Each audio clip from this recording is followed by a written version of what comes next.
दोस्तों ये वीडियो एक टेक्निकल वीडियो नहीं होने वाला है, लेकिन साइंस से ही रिलेटेड है। दोस्तों हम में से बहुत से लोगों के दिमाग में ये चल रहा होता है कि यार हमने बचपन में पढ़ा हुआ है कि ग्रेविटी होता है फोर्स, मैग्नेटिक फील्ड फोर्स होता है, ऐसे बहुत सारे फोर्स होते हैं, ठीक है, जो हमने साइंस से पढ़ा होगा। लेकिन कभी आपने ये सोचा है कि एक मैग्नेटिक फील्ड, चलो मान लेते हैं कि मैग्नेटिक फील्ड क्या होता है, एक किसी भी मेटेलिक सब्सटेंस को अट्रैक्ट करता है अपने और, ठीक है। लेकिन एक ग्रेविटी वो किस तरीके का फोर्स है, ये किसके ऊपर अप्लाई होता है और क्यों होता है? हमें नॉर्मली पता है कि जो ग्रेविटी होता है वो हम जितने भी ऑब्जेक्ट्स होते हैं हमारी धरती पे या फिर हमारी धरती के आसपास, उन सबको अपनी ओर अट्रैक्ट कर रहा होता है। लेकिन ग्रेविटी जो फोर्स है किस कैटेगरी के, ठीक है, वो कैसे जनरेट होता है और क्यों जनरेट होता है, ठीक है, और कैसे अप्लाई होता है, दोस्तों इस वीडियो में इसी बारे में बात करने वाले हैं हम लोग। दोस्तों देखते रहिए इस वीडियो को। और दोस्तों अगर आपने अब तक सब्सक्राइब नहीं किया, सब्सक्राइब कर लीजिए ताकि आपको ऐसी इंटरेस्टिंग फैक्ट्स वाले न्यूज और वीडियोस आपको मिलते रहे। नमस्कार दोस्तों, चलिए देखते रहिए इस वीडियो को। दोस्तों हमने बहुत ज्यादा पढ़ा हुआ है, बचपन से पढ़ते आ रहे हैं कि हमारे धरती पे या फिर हमारे आसपास बहुत तरह के फोर्स होते हैं, चाहे वो हमारा मस्कुलर फोर्स हो, चाहे आपका कॉन्टैक्ट फोर्स हो, नॉन कॉन्टैक्ट फोर्स हो, मतलब इनके कैटेगरीज होते हैं बहुत सारे, ठीक है। उनमें से दो फोर्स ऐसे हैं जो हमें बहुत ही ज्यादा सोचने में मजबूर कर देते हैं। पहला है दोस्तों मैग्नेटिक फील्ड। मैग्नेटिक फील्ड क्या होता है वो मैं आपको समझा देता हूँ पहले। दोस्तों मैग्नेटिक फील्ड मतलब होता है जो मैग्नेट के पावर्स होते हैं, जैसे मान लीजिए किसी भी आयनिक ऑब्जेक्ट को या फिर मेटालिक ऑब्जेक्ट को अपने ओर अट्रैक्ट करना, ये काम है आपका, या फिर ये कैरेक्टरिस्टिक होता है आपके उस मैग्नेटिक फील्ड का। मतलब वो अपने आसपास जितने आयन के बने हुए चीजें हैं उनको अपने आप आकर्षित करता है, ठीक है। इसे बोलते हैं मैग्नेटिक फील्ड। और ये जनरेट कैसे होता है, ये बहुत एक मतलब सोचने वाली बात है। ऑब्वियसली बात ये है कि इसका एक सिंपल सा आंसर ये है, जब आपके जो अर्थ है, जब की बात है, मतलब हमेशा से जब से अर्थ बना है, फिर करोड़ों साल अरबों साल जो टाइम लगा है अर्थ को ठंडा होने में, ठीक है, क्योंकि हम में सबको पता है कि जो अर्थ था वो बिग बैंग थ्योरी के ऊपर थ्योरी से ही बना है, ठीक है। बिग बैंग जो हुआ था उसके बाद क्या था, अर्थ बहुत गर्म था, तो उसके जो मोल्टेन फॉर्मेट में जो आयरन्स बने हुए रखे हुए हैं अभी भी, ठीक है, धरती के बिल्कुल कोर में। कहने मतलब ये है जो हमारा अर्थ है, ठीक है, उसके मतलब डीप डाउन, मतलब बहुत अंदर में, मतलब कोर जिसको हम कहते हैं, जो बहुत ही गर्म होता है, ठीक है, उसमें जो आयरन्स है, ठीक है, वो मोल्टेन फॉर्मेट में है। जिससे से क्या होता है, जब वो आयरन मोशन में होते हैं, कहने मतलब ये है हमारी धरती तो मूव करने लगा था, ठीक है, हमारी धरती के मूव होने की वजह से वो जो मोल्टेन फॉर्मेट में, मतलब मोल्टेन मतलब होता है बिल्कुल लिक्विड फॉर्मेट में जो आयरन है, ठीक है, वो क्या करता है, वो भी मोशन में आ रहा होता है। इसकी वजह से क्या होता है, कुछ सब्सटेंस ऐसे होते हैं जिसकी वजह से क्या होता है, इलेक्ट्रोमैग्नेटिक फ्लक्चुएशन क्रिएट होता है। और एक चीज होता है जिसको हम स्वेरिंग व्हर्लपूल बोलते हैं, ठीक है, जिसकी वजह से क्या होता है, आपका जो अर्थ है या फिर कोई भी मतलब जो भी प्लैनेट्स है या फिर स्टार्स है, वो अपने में से मैग्नेटिक फील्ड जनरेट करता है। अगर कोई पूछे कि मैग्नेटिक फील्ड कैसे जनरेट होता है, तो आंसर सीधे बात ये है कि आपका जो मोल्टेन फॉर्मेट में आयरन या फिर मेटालिक सब्सटेंस जो आपके धरती कोर में है, ठीक है, और आपका अर्थ जब मूव कर रहा होता है, ठीक है, तो आपका अर्थ क्या है, मोशन में है। उस मोशन की वजह से क्या होता है, वो जो आयनिक सब्सटेंस होते हैं, ठीक है, वो भी मोशन में होते हैं। जिससे क्या होता है, बहुत सारी चीजें होती है, जैसे आयनाइजेशन वगैरह होती है, उनमें से रिलीज हो रहा होता है, ठीक है, पावर, और वही होता है आपका मैग्नेटिक फील्ड, जो कि आपके मोल्टेन फॉर्मेट में जो आयरन्स है उनको उनके मतलब हिलने से ही जनरेट होता है। यहाँ पे दूसरा जो कॉन्सेप्ट आता है वो है आपका ग्रेविटी की। ग्रेविटी क्या है, हमने तो पढ़ लिया ना कि मैग्नेटिक जो फील्ड होता है वो किसी भी आयनिक सब्सटेंस को अपनी ओर खींचता है, लेकिन जो ग्रेविटी है वो किसको खींचता है, ठीक है, या फिर ग्रेविटी कैसे जनरेट होता है।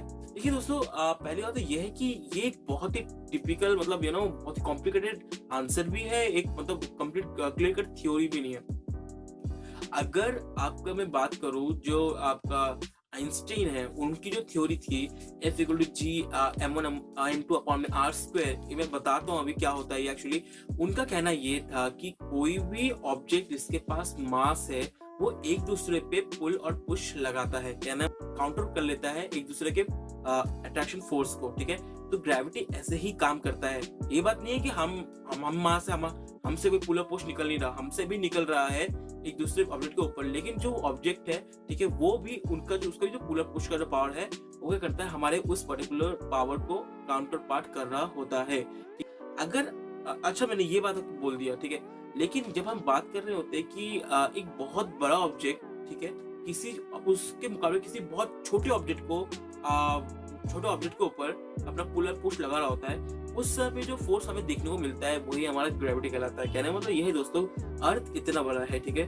अर्थ के ऊपर जो हम लोग रहते हैं, जितने भी प्राणी रहते हैं हम लोग, ठीक है, हम लोग अर्थ के कंपैरिजन में बहुत छोटे हैं। तो इसलिए क्या होता है, जो आपका ग्रेविटेशनल फोर्स होता है, ठीक है, जो फोर्स अर्थ लगा रहा होता है किसी भी ऐसे वस्तु के ऊपर जिसके पास मास है, ठीक है, वो क्या करता है, उस चीज को अपनी ओर खींच लेता है। क्योंकि जो अर्थ का जो पुल और पुश की पावर है, ठीक है, वो हम लोगों के मुकाबले बहुत कम होती है, क्योंकि हमारे अंदर ही वेट है, हमारे अंदर ही मास है। लेकिन जो अर्थ का मास है वो बहुत ज्यादा होता है। इस वजह से क्या होता है, जो फोर्स वो हम पे लगा रहा होता है वो काफी ज्यादा होता है एज कम्पेयर टू हम जो लगा रहे होते हैं। इसलिए क्या होता है, हम क्या होते हैं, हम धरती पे टिके रह जाते हैं।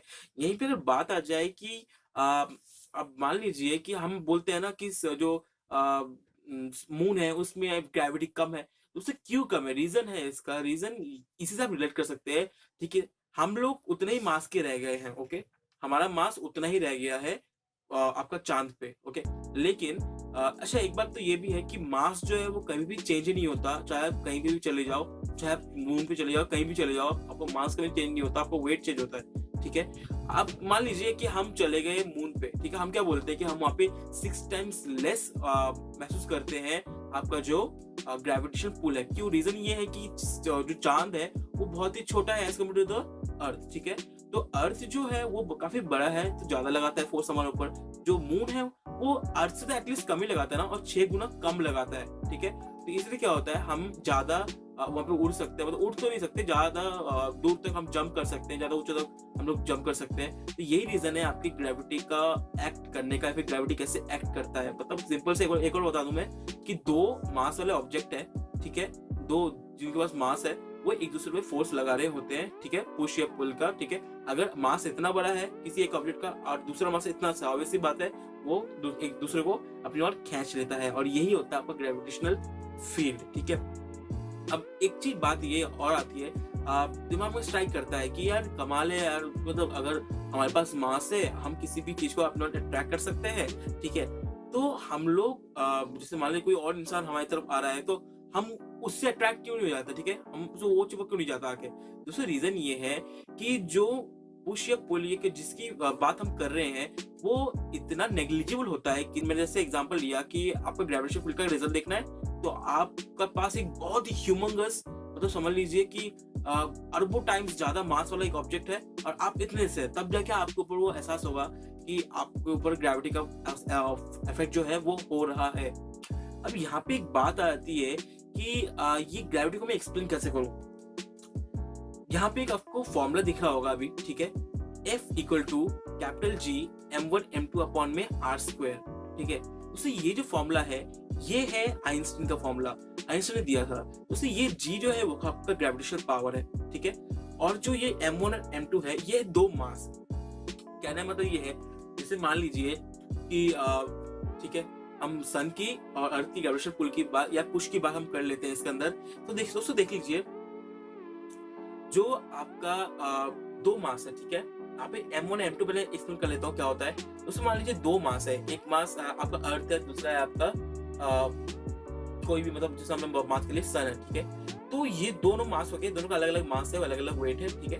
तो मास हो गए दोनों, ठीक है, उस फॉर्मूले के हिसाब से जो हमने फॉर्मूला यहाँ लिखा हुआ है F equal to G m1 m2 upon में r², ठीक है। उसके से क्या है आपका जो वो m1 और m2 है वो है दोनों ऑब्जेक्ट का मास, ठीक है। और जो ये r² होता है नीचे, जो दोस्तों r होता है ये है आपका जो इस पर्टिकुलर ऑब्जेक्ट के सेंटर से, ठीक है, और इस पर्टिकुलर ऑब्जेक्ट के सेंटर तक दूरी होती है, ठीक है, इस पर्टिकुलर ऑब्जेक्ट के सेंटर से इस पर्टिकुलर ऑब्जेक्ट के सेंटर तक, ठीक है। तो वो होता है आपका r, जिसको हम डिस्टेंस बोलते हैं, ठीक है।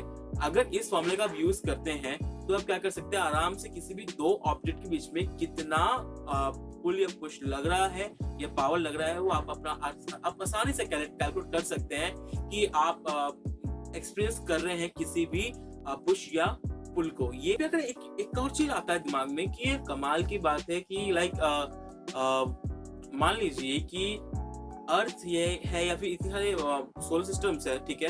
अगर मान लो मैं हमारे सोलर सिस्टम की बात कर लीजिए, मिल्की वे, ठीक है, हमारी गैलेक्सी की बात कर लीजिए, ठीक है। हमारा सोलर सिस्टम जो है, सोलर सिस्टम में 8 प्लैनेट्स है, उसके जेन्युइनली बात किया तो 9 प्लैनेट्स है। प्लूटो को गिनती नहीं की जाती है, ओके।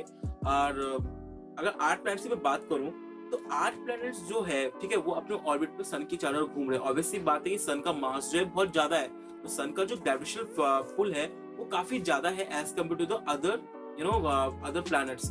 तो वो सारे गिर क्यों नहीं जाते हैं आपके मतलब आपको उस सन के अंदर घुस क्यों नहीं जाते, खींचे क्यों नहीं चले जाते हैं? रीजन ये है यहाँ पे कि अर्थ है या फिर कोई भी जो प्लैनेट्स है, ठीक है, उनके मास के हिसाब से, ठीक है, उनकी मास के हिसाब से, उनके ग्रेविटेशन फील्ड के हिसाब से, ठीक है, और उनका जो दूरी है सन से, उसके हिसाब से ये प्लैनेट्स जो है बिल्कुल करेक्ट पोजीशन पे मतलब प्लेस्ड है। अगर कोई ऑब्जेक्ट मतलब कोई अगर प्लैनेट छोटा भी है, ठीक है, तो उसकी रोटेशनल स्पीड ऐसी है, ठीक है, मैं समझाता हूँ ये क्या होता है। रोटेशनल स्पीड ऐसी है ताकि वो उस जो सन की जो ग्रेविटेशन पुल है, ठीक है, उसको काउंटर कर देता है। कहना मतलब ये, मान लीजिए कि अर्थ का एग्जांपल ले लेते हैं, ठीक है, अर्थ घूम रहा है सन के चारों ओर, ठीक है। कमाल की बात है कि हर एक ऑब्जेक्ट सही जगह प्लेस्ड है जिसकी वजह से गिर नहीं रहा सन के अंदर, ठीक है। अब ये काउंटर कैसे करता है सन के पुल को, ठीक है, एक सिंपल भाषा में समझाता हूँ। तो दोस्तों देखिए, सन के पुल को काउंटर करने का सबसे बड़ा रीजन तो ये है कि जो जिस रफ्तार से जो अर्थ है वो सन के चारों ओर मूव करता है, ठीक है, जिस स्पीड से मूव कर रहा है, ठीक है, उसकी वजह से क्या होता है, उस पर्टिकुलर ऑर्बिट में घूमने की वजह से जो आपका अर्थ होता है, ठीक है, उसके ऊपर एक फोर्स लग रहा होता है, इसको बोलते हैं हम लोग सेंट्रीपिटल फोर्स, ठीक है।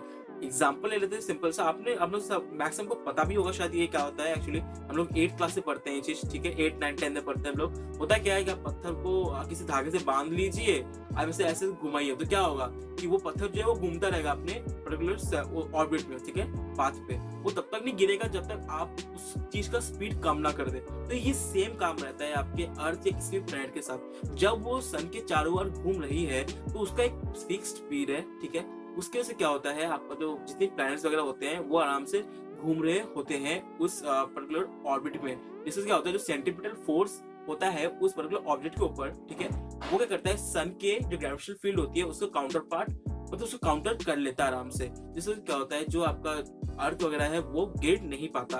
दोस्तों आई होप आपको ये वीडियो पसंद आया होगा, तो लाइक कीजिए, शेयर कीजिए और सब्सक्राइब करना बिल्कुल मत भूलिए। दोस्तों अगर आप देख रहे हैं इस वीडियो को लास्ट तक, तो इतना बोल देता हूँ दोस्तों, आपको वीडियो जरूर पसंद आया होगा तो लाइक करना मत भूलिए। और आपको कुछ भी सवाल या सुझाव हो तो प्लीज कमेंट कीजिए नीचे, ताकि आपको नेक्स्ट वीडियो में या फिर उसी कमेंट सेक्शन में हम क्लैरिफिकेशन दे पाए, हम क्या कहना चाहते थे, क्या हमने बोला है, ठीक है। और दोस्तों अगर आप अभी देख रहे हैं तो कम से कम इस वीडियो को 10 लोगों में शेयर कीजिए और 10 लोगों से बोलिए कि हम कैसे वीडियोस बनाते हैं, ठीक है, किस टाइप के होते हैं। भले ही हम अभी छोटे चैनल है, लेकिन हमारा कोशिश पूरा रहता है कि हम आप तक क्वालिटी वीडियोस ला पाए और बहुत सारी कठिनाइयों का सामना करते हुए भी। ओके दोस्तों, तो चलिए मिलते हैं अगले वीडियो में। जय हिंद, वंदे मातरम।